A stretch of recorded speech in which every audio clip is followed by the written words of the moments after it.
alimentar. Então, é automático. Então, quando ela fala, troca a lâmpada pra mim, automaticamente vai dizer, depois eu troco. Depois eu faço. Aí vai deixando. Aí ela pede de novo. Aí passa um mês. Aí passa 3. Aí passa 6. Aí passa um ano. E ele não troca a lâmpada. Aí ela faz o quê? Ela surta. Você não faz nada que eu peço. Exatamente a frase que a mãe falava na infância. Essa frase vai lá no inconsciente, vai mexer no gatilho. Estava adormecido. Mas ela falou exatamente a frase que doía nele na infância. E quando ela fala, aí o monstro vem pra fora. Aí a criança que tá lá ferida, foi ferida na infância, vem pra fora. Aí chora, ou grita, ou bate.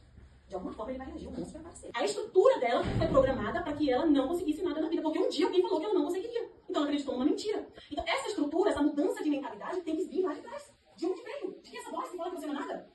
De quem essa voz? De quem te lembra? Essa voz te lembra quem? Quem dizia pra você que você não era nada? Quem dizia pra você que você não ia conseguir? Quem dizia pra você que você vai igual seu pai, igual sua mãe? Qual a ferida definiu a sua estrutura hoje?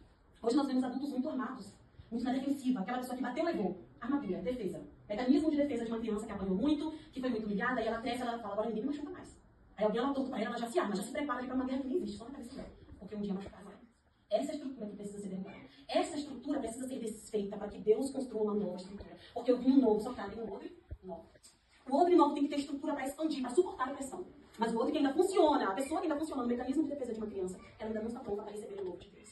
Então é um confronto. É Deus dizendo assim, como eu gosto, está te impedindo de viver aquilo que eu disse que eu quero para você. Alguém tem uma coisinha na cabeça que fala, você não vai dar, outro pode, você não. Você é pequeno, não vai dar não. Você é menor, você é inferior. Tem uma coisinha que fala, que sabota, que te impede. Pensa em você. Nossa, você vai conseguir tal coisa, mas uma voz na minha cabeça disse que aquilo não era pra mim e eu... Foi livramento, não foi livramento, foi seu trauma. O seu trauma tentando te proteger, porque alguém um dia disse pra você, aquilo não era pra você. Aquilo é grande. Aí você vê os outros conseguindo, aí você vê todo mundo passando na sua frente, você tem essa sensação que você tá sendo puxado pra trás. Todo mundo vai, mas eu não vou. Quando eu sinto que agora é minha vez, agora algo vem e me puxa, algo vem e me sabota. É a minha mente. Alguém me disse alguma coisa em algum momento da minha vida e eu acreditei, porque eu não tinha uma estrutura psíquica desenvolvida para dar conta do que eu disseram. O cabelo, eu não gostei. As amigas dela. Vai observando, hein? Se alguém faz explosão, se você é essa pessoa na vida de alguém. Porque são feridas que a gente não sabe que o outro carrega. Mas a gente toca sem saber. Alguém toca na nossa sem saber também. Então você olha pra você, qual a sua, querida? Qual a sua estrutura? Qual a sua estrutura foi formada desde a sua infância que transformou você num adulto muito defensivo? Homens que abusam psicologicamente dela. Não é o dedo podre, é a dor dela, é a ferida dela. Às vezes o pai foi tão ausente, que ela mendigou tanto o afeto, o amor desse pai, e ela cresce e começa a buscar nesses homens. Mas ela se atrai por homens ausentes. Ela se atrai por homens que reproduzem o mesmo comportamento do pai. Porque o cérebro dela não foi programado para aceitar a paz, para aceitar um relacionamento seguro. Ela não sabe o que é isso. Ela sabe, a memória que ela tem do pai é de um pai que trabalhava o tempo todo, que chegava tarde, que dava migalhas de afeto. Que não dizia eu te amo, não fazia ela se sentir vista. Então ele só dava migalhas. E ele sumia depois. O cérebro dela vai sendo programado a se adaptar a isso. Ela interpreta isso como amor. Ausência, distância como amor.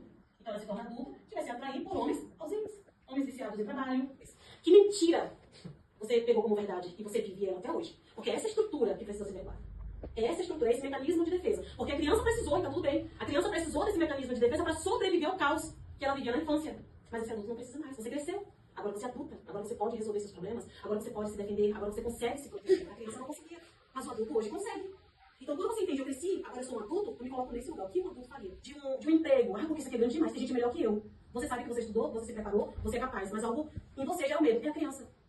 Esse medo da criança, porque o adulto vai mesmo com medo. O adulto faz o que precisa fazer. O adulto faz o que precisa ser feito, mas a criança tem medo. Então o que você faz? Você acolhe essa criança e você vai e você se coloca no lugar do adulto. O adulto levanta e faz. O adulto assume responsabilidades. Mas e se der errado? O adulto tem que lidar com isso. O adulto tem que lidar com as consequências das suas escolhas. E o adulto precisa fazer escolhas. Então quando eu tenho medo de tomar uma decisão, é a minha criança. A minha criança que não foi autorizada a tomar decisões. A minha criança que foi ensinada que um adulto decide a criança que quer. Então o meu psicológico fica se comportando sempre como uma criança. Mas de forma consciente, eu digo que eu cresci. Eu sou adulta. O que um adulto faria numa situação dessa? Como você se enxergou. Você se enxergou, sua mãe foi lá e te deixou, né? Você era pequena e ia falar com quem?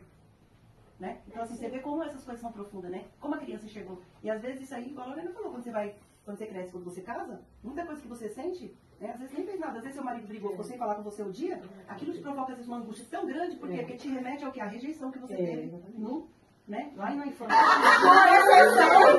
A segunda coisa é sobre aquela coisa de atrair, de você ver aquilo que você não percebia antes. Eu sou advogada e aí entrou uma pessoa que precisava de uma ação. Eu não sei se vocês conhecem, aquela lá, a Move, não sei, o negócio sim. Mas eu não conheci, nunca tinha visto na vida esse caminhão. Agora esse caminhão não para de passar, perto desse caminhão. Toda hora que eu olho, esse caminhão tá na minha frente. Eu não tinha visto isso na minha vida até semana passada.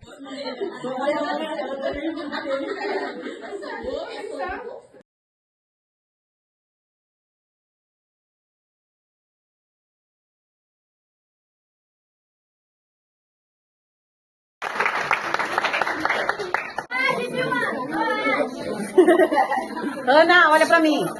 Olha pra mim, você sabe que sou eu, né? Fala aí o nome. Tem 3, vai falar o nome? Tia, você colocou meu nome, né? Aposto que não, viu, Bahia?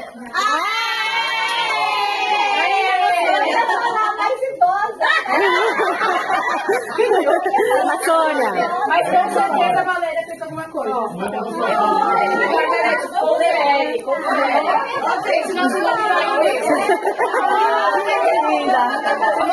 Achando amarela, ela que faz, viu? É.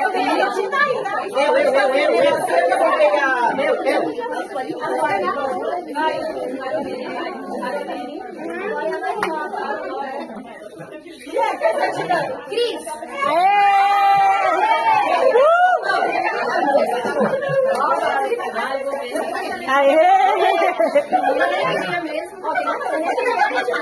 Vai, Ana, pega isso aí direito, Ana.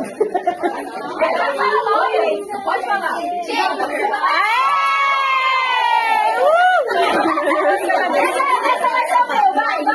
Mexe esse trem aí, gente. Mexe essa panela aí, mexe essa panela.